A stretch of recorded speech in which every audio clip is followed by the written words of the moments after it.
Bangalore ബോറടിച്ചിരുന്നപ്പോഴാണ് മാക്കലദുർഗ truck പോയാലെന്ന് ആലോചിക്കുന്നത്. അങ്ങനെ രാവിലെ തന്നെ ചെങ്ങന്മാരെല്ലാം കൂട്ടി വിട്ടു. നമ്മളൊരു 6:30 ആകുമ്പോൾ അവിടെ എത്തി. ഒരു റെയിൽവേ ട്രാക്കെല്ലാം ക്രോസ് ചെയ്ത് വേണം ഇതിൻ്റെ ബേസിലേക്ക് പോകാനും. അങ്ങനെ അതിൻ്റെ പേയ്മെൻ്റൊക്കെ ചെയ്തു. നമ്മൾ ട്രക്ക് സ്റ്റാർട്ട് ചെയ്തു. എല്ലായിടത്തും എയറോമാർക്കും കാര്യങ്ങളും ഇട്ടിട്ടുണ്ട്, വഴി തെറ്റി പോകാതിരിക്കാൻ വേണ്ടിയിട്ട്. മഴ സീസൺ ആയതുകൊണ്ട് തന്നെ അത്യാവശ്യം നല്ലൊരു പച്ചപ്പൊക്കെ ഉണ്ടായിരുന്നു. ട്രെയിൻ നല്ല അടിപൊളി ട്രെയിനും കാര്യങ്ങളെല്ലാം. അങ്ങനെ കുറച്ചിട്ട് കയറി ചെല്ലുമ്പോൾ തന്നെ ഒരു വ്യൂ പോയിന്റ് പോലെ ഉണ്ട്, ഒരു പാറയുടെ മേലെ. അടിപൊളി നല്ലൊരു സ്ഥലം, നല്ല ഭംഗിയുള്ള സ്ഥലം.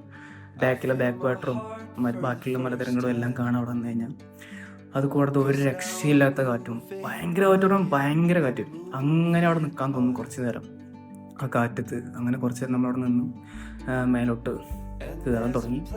മേലെ അതുപോലെ തന്നെ കാഴ്ചകളും, പിന്നെ ഒരു ശിവൻ്റെ അമ്പലമുണ്ട്, ശിവൻ നന്ദി അമ്പലം, ഒരു പാലമരത്തിൻ്റെ ചുവട്ടിൽ. നല്ല രസമാണ് അവിടെ ഇരിക്കാനുള്ള. അങ്ങനെ നമ്മളവിടെ കുറച്ച് നേരം ഇരുന്ന് റിലാക്സ് ചെയ്ത് താഴേക്ക് ഇറങ്ങി. ട്രക്ക് മൊത്തം വരുന്നത് 4 കിലോമീറ്ററാണ് അപ്പ് ആൻഡ് ഡൗൺ. നമ്മളൊരു 7 മണിക്ക് സ്റ്റാർട്ട് ചെയ്തു. ഏറ്റവും ടോപ്പിലൊരു 9 മണിയാകുമ്പോഴത്തേക്കാണ് 10